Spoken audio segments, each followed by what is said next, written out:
Hello students, मुझे उम्मीद है कि आप लोगों ने एक्सरसाइज 1.1 पूरी अटेम्प्ट कर ली है, और अगर नहीं की है तो उसको अटेम्प्ट करके इस वीडियो को देखें, क्योंकि आज मैं एनसीईआरटी की एक्सरसाइज 1.1 डिस्कस करने जा रहा हूं। बहुत ही अच्छी एक्सरसाइज है और मैथ्स के अंदर थ्योरी के साथ साथ प्रैक्टिस का भी बहुत ज़्यादा इम्पोर्टेंस है। अगर प्रैक्टिस नहीं करेंगे तो मैथ्स अच्छी नहीं होगी। ये लीजिए, तो आपकी 8th क्लास की एक्सरसाइज 1.1। एक्सरसाइज 1.1 में मेरे ख्याल से 11-12 कुछ सवाल है। आइए एक एक करके मैं सवाल करता हूं। इस वीडियो ये पूरा डिस्कशन है बहुत डिटेल में, लेकिन डिस्कशन का बेनिफिट तभी होगा जब आपने इस एक्सरसाइज को अटेम्प्ट कर रखा होगा। अगर आपने अभी भी नहीं अटेम्प्ट किया है तो पहले एक्सरसाइज को अटेम्प्ट कर लीजिए, एक बार पूरी एक्सरसाइज लगा लीजिए, या मेरे साथ में वीडियो पॉज करके लगाते जाइए। मैं एक एक क्वेश्चन करके डिस्कस कर रहा हूं, वीडियो पॉज करो, अटेम्प्ट करो और फिर सॉल्यूशन देखो। फिर दूसरे क्वेश्चन पर वीडियो पॉज करो, फिर अटेम्प्ट करो, फिर सॉल्यूशन देखो। मैथ्स जो है वो साइंस से अलग है। साइंस में कंसेप्ट समझने से ही बात बन जाती है, लेकिन मैथ में कंसेप्ट समझने से सिर्फ सवाल समझ में आता है, सवाल लगता नहीं है। मैथ्स के अंदर समझने के बाद प्रैक्टिस का बहुत इंपॉर्टेंस है। ओके, चलो काफी भाषणबाजी हो गई, अब हम शुरू करते हैं। क्वेश्चन नंबर 1 सिंपल सा है, यूजिंग अप्रोप्रिएट प्रॉपर्टीज फाइंड। तो इसके अंदर दो अलग अलग पार्ट हैं और हमको दोनों को सॉल्व करके उनकी वैल्यू निकालनी है। चलिए पहले वाले को सॉल्व करें। -2/3 into 3/5 plus 5/2 minus 3/5 into 1/6। Multiplication की प्रायोरिटी एडिशन से ज्यादा होगी। यहां पर 3/5 इसके साथ मल्टीप्लीकेशन में दिख रहा है और एडिशन में दिख रहा है, लेकिन पहले ये दोनों मल्टीप्लाई होंगे, फिर जो चीज आएगी वो इसमें जुड़ेगी। यहां पर भी ये दोनों पहले मल्टीप्लाई होंगे, फिर जो चीज आएगी वो इसमें जुड़ेगी। तो ये पहले सॉल्व होगा, ये पहले सॉल्व होगा। मल्टीप्लीकेशन की प्रायोरिटी हमेशा ज्यादा होती है, वो पहले सॉल्व होता है। चीजों को मल्टीप्लाई डिवाइड करने के बाद लास्ट में एडिशन और सब्सट्रैक्शन आता है। जब अपन चीजों को इस प्रकार से मल्टीप्लाई डिवाइड कर रहे हैं फ्रैक्शन के अंदर, तो फैक्टर काट सकते हैं। ठीक है, आइए देखें कुछ फैक्टर कट रहे हैं। यहां 3 से 3 कट जाएगा, यहां 3 2 6 कट जाएगा। ठीक है, तो आपके पास यहां पर क्या निकल के आया, -2/1 into 1/5 plus 5/2 minus 1/5 into half. तो न्यूमरेटर्स आपस में मल्टीप्लाई होंगे, -2, डिनोमिनेटर आपस में 5। आप चाहो तो यहां पर भी मल्टीप्लाई कर सकते हो, लेकिन फैक्टर काटने से कैलकुलेशन इजी हो गई, -2 इंटू 1 ही करना पड़ा। अगर आप फैक्टर नहीं काटते तो -2 इंटू 3 करना पड़ता। न्यूमरेटर और डिनोमिनेटर में अगर कोई फैक्टर कॉमन है, एक ही टेबल के अंदर आ रहा है, तो उनको कैंसिल जरूर करें, उससे कैलकुलेशन इजी होगी। अगर कैलकुलेशन इजी होगी तो मिस्टेक नहीं होगी। चलिए, प्लस यहां पर 5/2 आ गया, माइनस यहां पर 1/10 आ गया। 5, 2 और 10 का लोएस्ट कॉमन मल्टीपल, सबसे छोटा नंबर जो 5 से भी डिवाइड हो जाए, 2 से भी डिवाइड हो जाए, 10 से भी डिवाइड हो जाए। एलसीएम का मतलब ही होता है लोवेस्ट कॉमन मल्टीपल। सबसे छोटा नंबर जो तीनों से डिवाइड हो जाए तो वो हो जाएगा 10। अब 10 है तीनों का लोवेस्ट कॉमन मल्टीपल, यानी तीनों के नीचे 10 क्रिएट कर लीजिए। इस चीज को आप ऐसे भी समझ सकते हैं कि अब हम समझ गए 10 क्रिएट करना है, तो इसके नीचे कैसे 10 क्रिएट करेंगे, बोर्ड पर देखें। इसके नीचे 10 कैसे क्रिएट करेंगे, इसमें ऊपर नीचे 2 से मल्टीप्लाई कर दें, इसमें ऊपर नीचे 5 से मल्टीप्लाई कर दें। तो देखिए सबके नीचे 10 आ गया, यहां ऊपर आ गया -4, यहां ऊपर आ गया +25, यहां ऊपर आ गया -1। जोड़ घटा लें तो 25 -1 -4 जो कि आ गया 20/10। वापस 10 का फैक्टर काट दें, 2/1, यानी आंसर निकल के आ गया 2। देखो, ये कैलकुलेशन करने में एक्सपर्ट बने, कैलकुलेशन जरूर करें, खूब सारी ऐसी कैलकुलेशन करनी चाहिए। चलो सेकंड पार्ट को भी सॉल्व करते हैं। आइए पहले मैं सेकंड पार्ट को कॉपी कर लेता हूं। अरे रे, इसको छोटा नहीं किया अपन लोगों ने,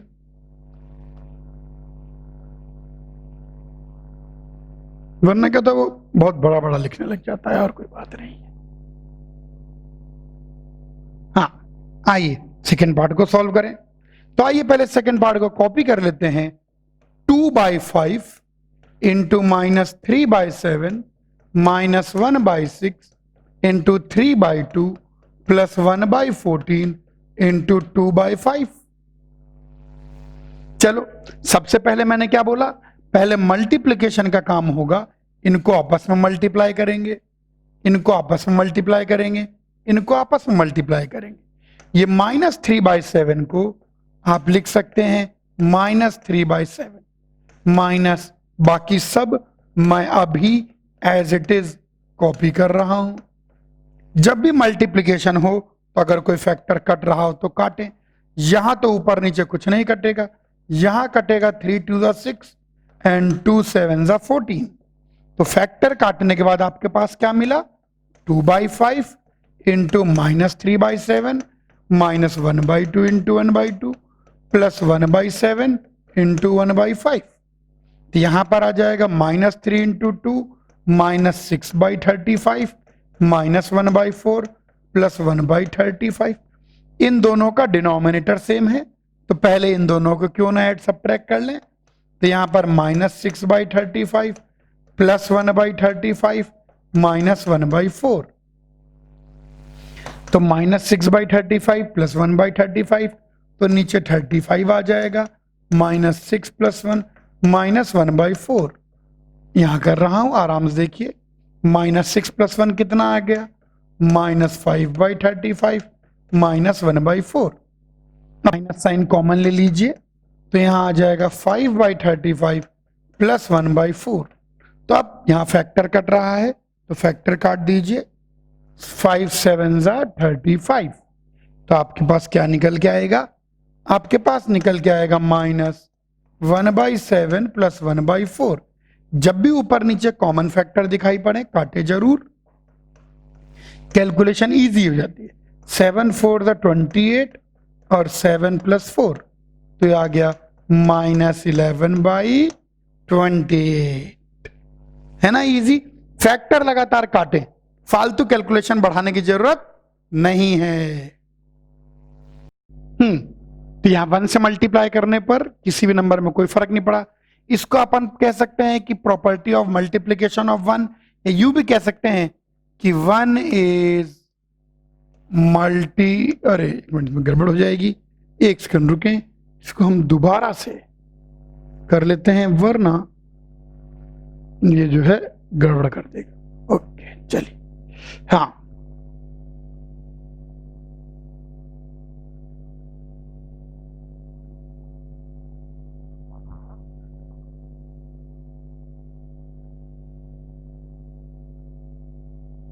चलिए, हाँ अब क्या लिखने में सही पड़ेगा। तो पहला वाला 1 जो होता है वो मल्टीप्लिकेटिव आइडेंटिटी है। मल्टीप्लिकेटिव आइडेंटिटी का मतलब किसी भी नंबर को 1 से मल्टीप्लाई करो तो वही नंबर आंसर की तरह आएगा। तो कौन सी प्रॉपर्टी पहले में यूज हो रही है कि 1 इज मल्टीप्लिकेटिव आइडेंटिटी। दूसरे को पढ़ते हैं, दूसरा वाला कहता है -13/17 इंटू -2/7 इज -2/7। ये कौन सी प्रॉपर्टी है, कम्यूटेटिव प्रॉपर्टी। कम्यूटेटिव प्रॉपर्टी क्या कहती है आइए बता भी दें, कम्यूटेटिव प्रॉपर्टी। कम्यूटेटिव प्रॉपर्टी क्या कहती है आपको पता है, a into B is same as b into A. और 1 मल्टीप्लिकेटिव आइडेंटिटी है, इसको भी समझ लेते हैं, यानी 1 into any number is same as any number into A. आइए तीसरी प्रॉपर्टी देखें, दिस इंटू दिस 1 हो गया, मल्टीप्लिकेटिव इनवर्स। किसी भी चीज का मल्टीप्लिकेटिव इनवर्स कैसे मिलता है, न्यूमरेटर और डिनोमिनेटर को इंटरचेंज कर दें। तो तीसरी प्रॉपर्टी किसकी प्रॉपर्टी है, मल्टीप्लिकेटिव इनवर्स। तीसरी प्रॉपर्टी मल्टीप्लिकेटिव इनवर्स की प्रॉपर्टी है। ध्यान रखना कि अगर न्यूमरेटर और डिनोमिनेटर को इंटरचेंज कर दें, यानी a बाई बी को अगर b बाई ए से मल्टीप्लाई करेंगे तो a बाई बी और b बाई ए दोनों एक दूसरे के मल्टीप्लिकेटिव इनवर्स हैं, क्योंकि इसमें न्यूमरेटर डिनोमिनेटर इंटरचेंज करो ये आएगा, और इसमें न्यूमरेटर डिनोमिनेटर इंटरचेंज करो ये आएगा, और मल्टीप्लिकेटिव इनवर्स का मल्टीप्लिकेशन, ओ गलत साइन लग गया, और मल्टीप्लिकेटिव इनवर्स का मल्टीप्लिकेशन कितना निकल के आएगा 1। कॉपी करिए। तो क्वेश्चन नंबर 5 तो अपन ने कर लिया। आइए बढ़े क्वेश्चन नंबर 6 की ओर।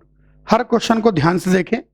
क्वेश्चन नंबर 6, छठा क्वेश्चन क्या कहता है, multiply 6 by 13 by reciprocal of this. 6 by 13 को हमको मल्टीप्लाई करना है इसके रेसिप्रोकल के साथ। तो आओ सबसे पहले इसका रेसिप्रोकल निकाल लेते हैं। तो मैं यहां लिखूंगा reciprocal of -7 by 16 is, reciprocal कहिए या भाई रेसिप्रोकल कहिए। अब रेसिप्रोकल कैसे मिलेगा? रेसिप्रोकल बहुत आराम से मिलेगा, न्यूमरेटर और डिनोमिनेटर को इंटरचेंज करके। रेसिप्रोकल कहिए या मल्टीप्लिकेटिव इनवर्स कहिए, दोनों एक ही बात है। रेसिप्रोकल, मल्टीप्लिकेटिव इनवर्स दोनों एक ही बात है, पर्यायवाची हैं, सिनोनिम है। चाहे आप कहो इसका रेसिप्रोकल, चाहे आप कहो इसका मल्टीप्लिकेटिव इनवर्स, दोनों का मीनिंग एक ही है। अब रेसिप्रोकल या मल्टीप्लिकेटिव इनवर्स निकालने का तरीका क्या है? न्यूमरेटर और डिनोमिनेटर को इंटरचेंज कर दीजिए। तो यहां पर सबसे पहले हम बोलेंगे इसका रेसिप्रोकल है 16 बाई -7, माइनस साइन को नीचे से ऊपर ले आ सकते हैं, -16 बाई 7। तो 6 बाई 13 को इसके रेसिप्रोकल से मल्टीप्लाई करना है, यानी 6 बाई 13 को मल्टीप्लाई करना है -16 बाई 7 से। अब आप आराम से मल्टीप्लाई कर दीजिए। क्या कोई कॉमन फैक्टर कट रहा है? नहीं कट रहा। तो 6 को 16 से मल्टीप्लाई करेंगे, 6 6 है 36, -96 आ जाएगा। 13 को 7 से मल्टीप्लाई करेंगे, 7 3 21, 91 आ जाएगा। आराम से करना है, क्वेश्चन पढ़ना है, समझना है, फिर करना है। 7th क्वेश्चन, आइए 7th क्वेश्चन करके बोलता है tell what property allows to compute this. कौन सी प्रॉपर्टी है जिससे आप सोचो 1/3 इंटू 6 इंटू 4/3 को ऐसे भी लिख सकते हो 1/3 इंटू 6 इंटू 4/3। याद आया? नहीं याद आया? Associative property. एसोसिएटिव प्रॉपर्टी यही कहती है कि किसी को भी किसी से पहले एसोसिएट कर सकते हो। यानी अगर a इंटू बी इंटू सी है तो चाहे b इंटू सी को मल्टीप्लाई करके a में मल्टीप्लाई करो, चाहे a इंटू बी को मल्टीप्लाई करके c में मल्टीप्लाई करो, ultimately the value will come out to be same. ठीक है, एक एक बात पर ध्यान दें। 8th क्वेश्चन पर ध्यान दें। Is 8/9 multiplicative inverse of this. क्या 8/9 इसका मल्टीप्लिकेटिव इनवर्स है? आइए पहले इसको थोड़ा सिंप्लीफाई कर लेते हैं। ये लिखा है -1 इंटू 1/8, जिसका मीनिंग क्या होता है? -1 + 1/8। ये इसका मीनिंग होता है। तो आइए इनको जोड़ लें, तो उसको ऊपर नीचे -1/1 लिख सकते हैं, ऊपर नीचे इसको 8 से मल्टीप्लाई कर लें, क्योंकि अपनी पहली चाहत यही होगी कि भाई दोनों के डिनोमिनेटर को सेम करें। तो ये आ जाएगा -8 + 1/8, दैट इज -7/8। ये लीजिए, अगर ये इसका मल्टीप्लिकेटिव इनवर्स है तो दोनों का मल्टीप्लिकेशन कितना आना चाहिए? 1। आओ चेक करें, लेट्स चेक। अगर दो चीजें मल्टीप्लिकेटिव इनवर्स होती हैं एक दूसरे का तो उनको मल्टीप्लाई करने पर 1 मिलना चाहिए। अगर दो चीजें एक दूसरे की मल्टीप्लिकेटिव इनवर्स होती हैं तो उनका प्रोडक्ट 1 आना चाहिए। तो आओ चेक करें, 8/9 को हम मल्टीप्लाई करेंगे -7/8। यहां पर 8 से 8 कट रहा है तो हमारे पास क्या निकल के आ रहा है? 1/9 इंटू -7/1। मल्टीप्लाई कर दें, ओ ये चीज 1 नहीं है, तो यानी 8/9 उसका मल्टीप्लिकेटिव इनवर्स नहीं है। 8/9 is not multiplicative inverse of -1 1/8। ये इसका मल्टीप्लिकेटिव इनवर्स नहीं है। ये आ गया। अच्छा, वैसे हम डायरेक्टली भी बता सकते थे, क्योंकि मल्टीप्लिकेटिव इनवर्स कैसे मिलता है? न्यूमरेटर और डिनोमिनेटर को इंटरचेंज करके। तो अगर यहां पर -7/8 को इंटरचेंज करूं तो 8/-7 आ रहा है, 8/9 नहीं आ रहा है। ओके इंटेलिजेंट बच्चों, क्वेश्चन नंबर 9 को देखें। क्वेश्चन नंबर 9 इसी प्रकार का एक और सवाल। 9 क्वेश्चन कहता है is 0.3 multiplicative inverse of this. आइए 0.3 को आप ऐसे भी लिख सकते हैं 3/10। आइए 3 1/3 को सिंप्लीफाई करें। 3 1/3 का मतलब होता है प्लस साइन गलत लगा दिया सर ने। इसका मीनिंग होता है 3 + 1/3। 3 + 1/3 को हम 3/1 + 1/3 भी लिख सकते हैं। एलसीएम लेके जोड़ लेते हैं तो 9 + 1/3 विच इज 10/3। वैसे हम बिना मल्टीप्लाई करे भी बता सकते हैं कि हां इस बार हैं वो एक दूसरे के मल्टीप्लिकेटिव इनवर्स। क्यों है एक दूसरे के मल्टीप्लिकेटिव इनवर्स? इसलिए क्योंकि मल्टीप्लिकेटिव इनवर्स कैसे मिलता है? न्यूमरेटर और डिनोमिनेटर को इंटरचेंज करके। तो अगर यहां पर आप 3/10 को इंटरचेंज करें तो 10/3 मिल जाता है। आइए देखें मल्टीप्लिकेटिव इनवर्स है कि नहीं मल्टीप्लिकेशन से।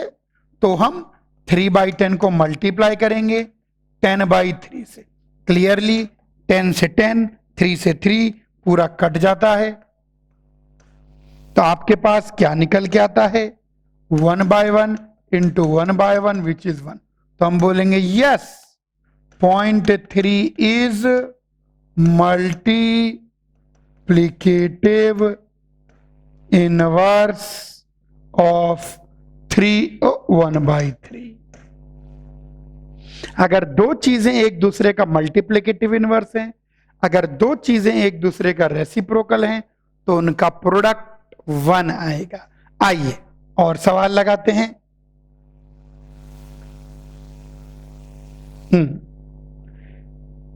ओके तो भाई हमारे पास 9 तक आ गया, तो 10 से आगे बढ़ते हैं। ये कुछ थॉट पर बेस्ड सवाल हैं, मुझे उम्मीद है दिख रहे होंगे। बस 11 ही सवाल है ना। मुझे तो बहुत आसान लगते हैं, लेकिन आप पहली बार पढ़ रहे हैं। पहला, right the rational number that does not have a reciprocal. एक ऐसा रैशनल नंबर बताइए जिसका रेसिप्रोकल नहीं हो सकता। इकलौता नंबर द ओनली नंबर जिसका रेसिप्रोकल संभव नहीं है वो है 0। क्योंकि 0 को जब आप 0/1 लिखेंगे तो इसका जब उल्टा लेंगे तो 1/0 जो कि नॉट डिफाइंड होता है। आप किसी भी नंबर को कभी भी 0 से डिवाइड नहीं कर सकते। तो 0 इकलौता ऐसा नंबर है जिसका रेसिप्रोकल डिफाइन नहीं होता, क्योंकि कभी भी डिनोमिनेटर में 0 नहीं आ सकता। असंभव, डिनोमिनेटर में कभी भी 0 नहीं आ सकता। और 0/1 का जब उल्टा करेंगे तो 1/0 आ जाएगा और डिनोमिनेटर में 0 आ जाएगा, उसका रेसिप्रोकल डिफाइंड नहीं होगा। आइए ये थॉट बेस्ड सवाल है। दूसरा, the rational number that are equal to its reciprocal. एक ऐसा नंबर बताइए जो खुद के रेसिप्रोकल के बराबर हो।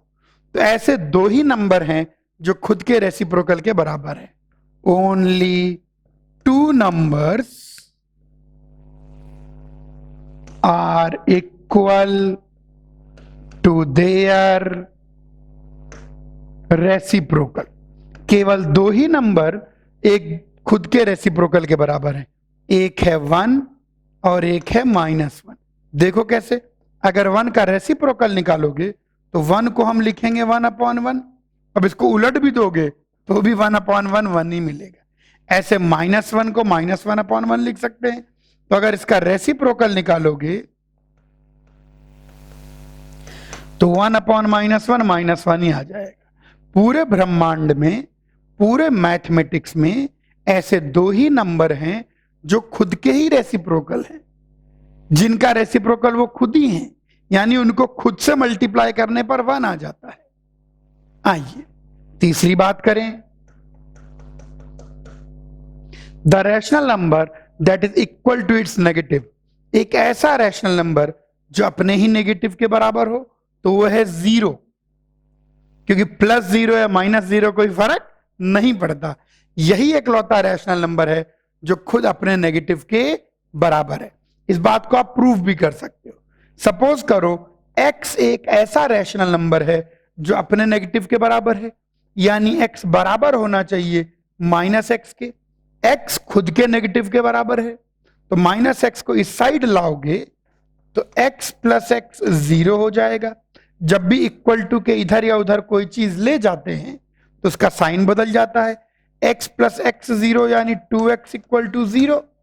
x की वैल्यू 0/2 यानी 0। 0 ही एकलौता ऐसा नंबर है जो खुद के नेगेटिव के बराबर है। आइए, ये हो गया क्वेश्चन नंबर 10। 10 के बाद आइए 11 क्वेश्चन में भरें fill in the blanks. 0 has, सोचो 0 का क्या, 0 हैज नो रेसिप्रोकल। 0 का रेसिप्रोकल पॉसिबल नहीं है, तो यहां पर आ जाएगा नो रेसिप्रोकल। जो ऊपर क्वेश्चन पूछे गए हैं 10th में, जो क्वेश्चन पूछे गए हैं उन्हीं पर बेस्ड है, तो 0 का रेसिप्रोकल नहीं है। सेकंड के अंदर क्या बोलता है, the numbers this and this are their own reciprocals. अभी भी हमने देखा कौन कौन से नंबर खुद के रेसिप्रोकल हैं, 1 एंड -1। थर्ड, रेसिप्रोकल ऑफ -5 कैसे निकालेंगे। -5 को हम लिखेंगे -5/1, तो ये कितना आ जाएगा 1/-5 -1/5। आइए फोर्थ की बात करें, रेसिप्रोकल ऑफ 1/x। तो न्यूमरेटर और डिनोमिनेटर को इंटरचेंज कर दो, x/1 यानी x। पांचवा, the product of to rational numbers. Rational number multiplication के अंदर क्लोज्ड हैं, समझाया था। तो product of to rational numbers हमेशा रैशनल नंबर ही आएगा। और छठा, the reciprocal of positive rational number is positive. Positive rational number, किसी भी पॉजिटिव नंबर रैशनल नंबर का रेसिप्रोकल भी पॉजिटिव ही होगा। ये हो गई एक्सरसाइज 1.1। अब हम थ्योरी में आगे बढ़ेंगे अगले टर्न पे।